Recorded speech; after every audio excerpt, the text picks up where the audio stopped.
días y bienvenidos a Iceberg de Valor, el podcast de inversión basado en el Value Investing. Bienvenidos los seguidores de las bancarrotas, bienvenidos a Iceberg de Valor. Lo primero, decir que tengo un catarro bastante importante, por lo que más me apetece ahora es grabar esto, editarlo e irme a la cama, así que pido perdón si a alguien le parece que el episodio es demasiado breve o no le gusta cómo lo hago. El martes de esta semana, Lyft revelaba que va a entrar en beneficios un año antes de lo esperado y va a ser en el 2021.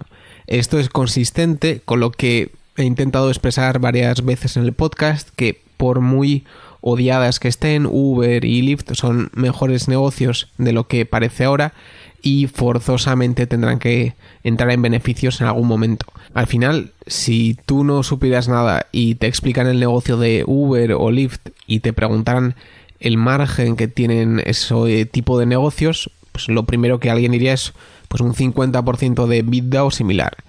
Son aplicaciones con costes de marketing bajos, una vez que se han asentado, es un duopolio, es asset light y que el único coste variable es pagar la nube a Amazon o similares y el pago del seguro de cada trayecto. Aún así, como todos sabemos, son empresas con pérdidas millonarias por subvenciones a conductores, costes de seguros altos todavía y costes en general de desarrollo. Pero lo importante es que están subiendo precios, lo subieron a final de Q2 y en todo Q3 y parece que la demanda es relativamente inelástica a estas subidas de precio. Por lo tanto, ha llegado el momento en el que el duopolio pues tendría que sacar músculo y parece que en este momento de la verdad pues sí que lo están consiguiendo. Hay que recordar que los márgenes de contribución a largo plazo de estos negocios deberían ser de un 70% y que yo intuyo que tienen que ser unos negocios bastante defensivos ante un ciclo económico. Es decir, si llega una recesión, lo que la gente deja de comprar son bienes de capital o de ticket alto, como son coches, casas, por lo que sería razonable que haya más demanda del servicio de Lyft y Uber frente a la compra de coches, y por el lado de conductores lo lógico es que con un aumento del paro pues haya muchísima más gente dispuesta a ser conductora en estos servicios. Aswath Damodaran hace muy poco compró Uber, soy consciente de ello. Yo creo que las razones que da para no comprar Lyft no son las adecuadas. Lo que él dice es que Lyft, aunque está muchísimo más barata, Uber lo que tiene es un TAM mucho mayor, ya que es una aplicación mundial y por lo tanto justifica tener un potencial muchísimo mayor. Sin embargo, el problema con Uber es que tiene una estrategia mucho más dispersa que Lyft, que tardará más tiempo en generar caja y con muchísima más incertidumbre. Además, Lyft le ha ido ganando cuota constantemente a Uber en Estados Unidos y al empezar de una base menor, pues tiene mucho más potencial y un crecimiento más alto. Y además que está mucho más barata.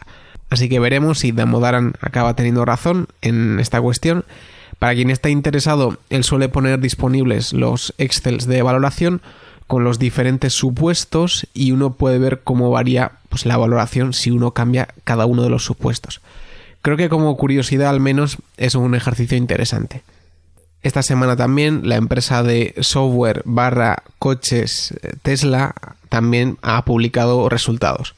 Unos resultados bastante aburridos para lo que nos tiene acostumbrado y de hecho Adam Jonas, el famoso analista, no participó, así que no hubo preguntas tan pie in the sky como suele ser habitual.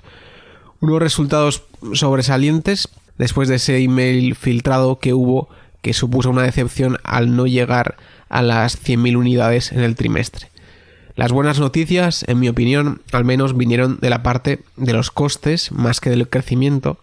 Para empezar, además de las dudas sobre la demanda de coches eléctricos, quizás una de las cuestiones centrales con Tesla es la duda importante de si la empresa sea capaz de fabricar estos coches teniendo beneficios, ya que ha pasado de fabricar coches de lujo a otros mucho más asequibles. Por eso muchas de las dudas sobre la empresa circulaban en torno a poder tener beneficios con un coche eléctrico de $40.000. En este contexto, pues es tan importante el incremento del margen bruto en el sector de coches hasta un 22,8% desde un 19% el trimestre pasado. Es verdad que ha habido ciertos ingresos no recurrentes, como la activación de ciertas funcionalidades de software, pero aún así no deja de ser un margen bruto muy positivo para la empresa.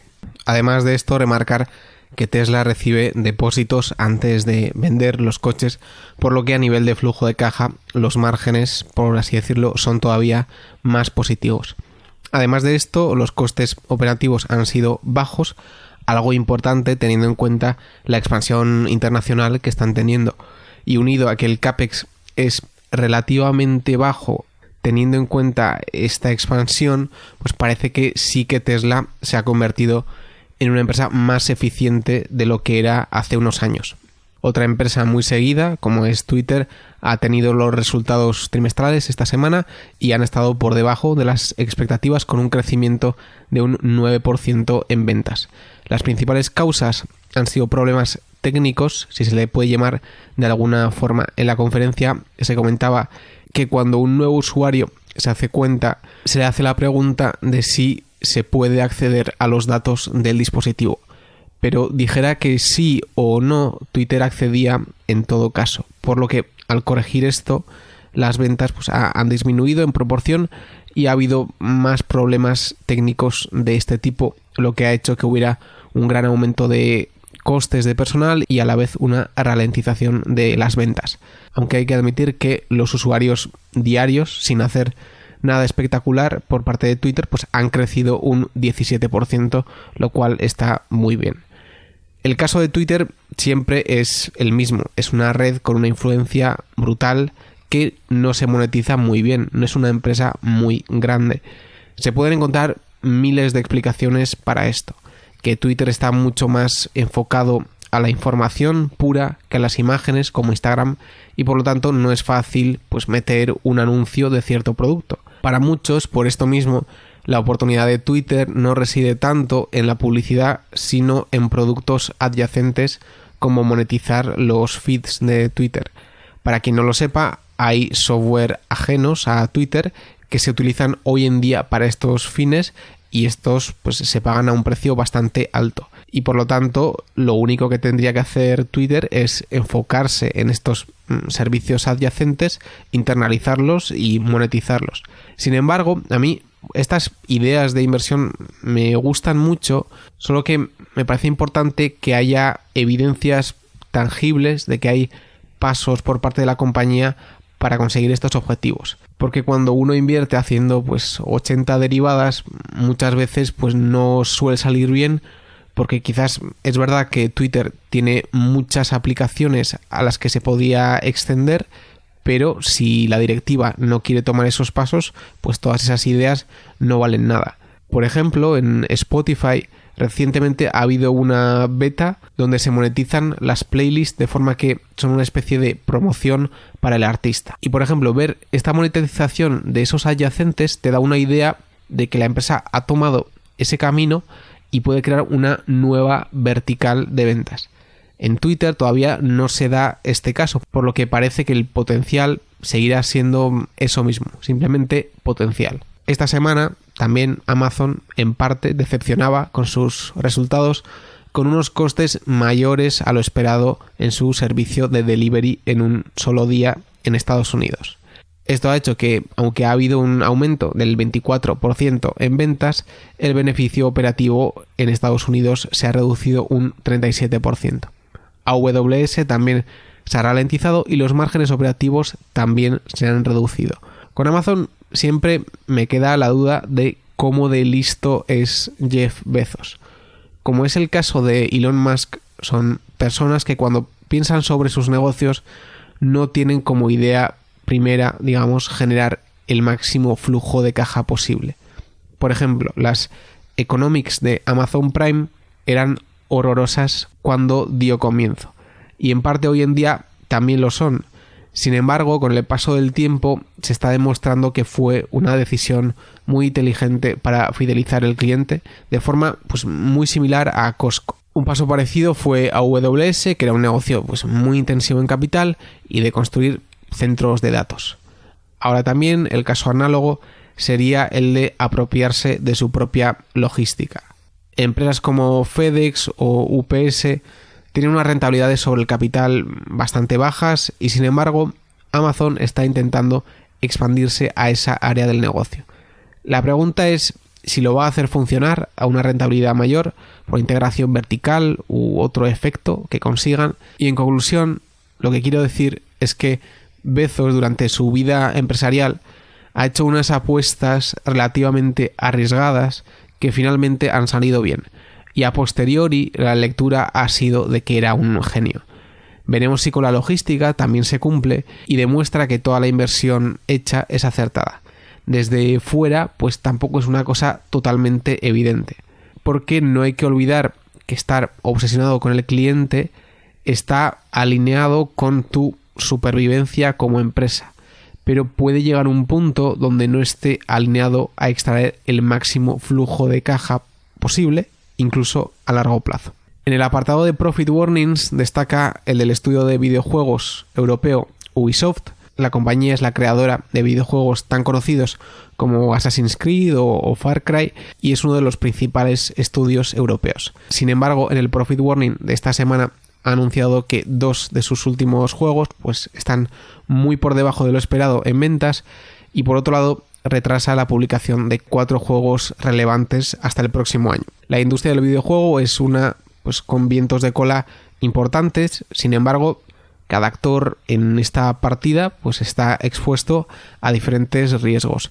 Para un estudio como Ubisoft, donde no hay infinitos juegos, pues cada título que lanzan es importante y el fallar en unos cuantos, como ha sido el caso, pues puede acabar en unos resultados muy malos.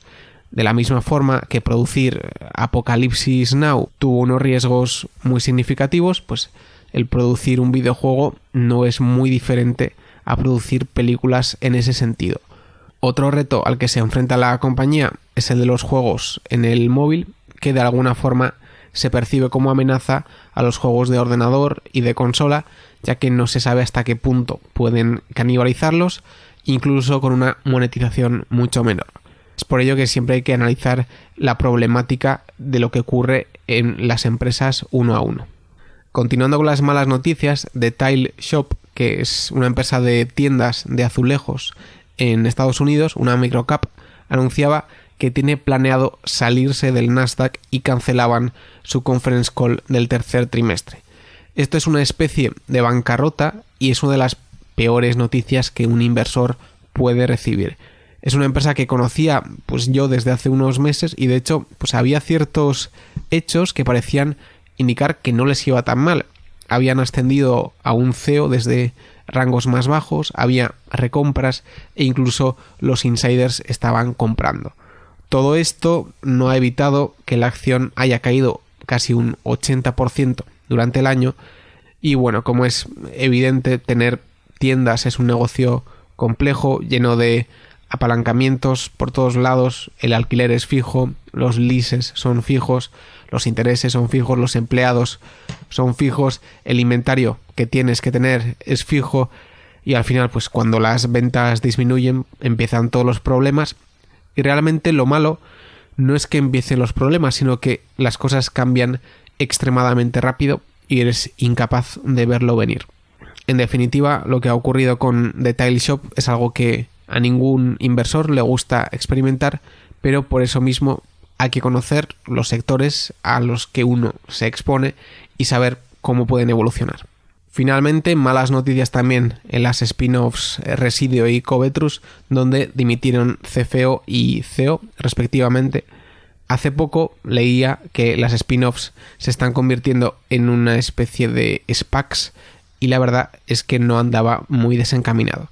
En el caso de Resideo creo que era razonable que hubiera problemas. Si uno se fija, todas las spin-offs de Honeywell tienen algún problema. Si no es la deuda, es el pago por litigios a Honeywell o similares. Es decir, la perspectiva con la cual una empresa hace un spin-off pues está cambiando.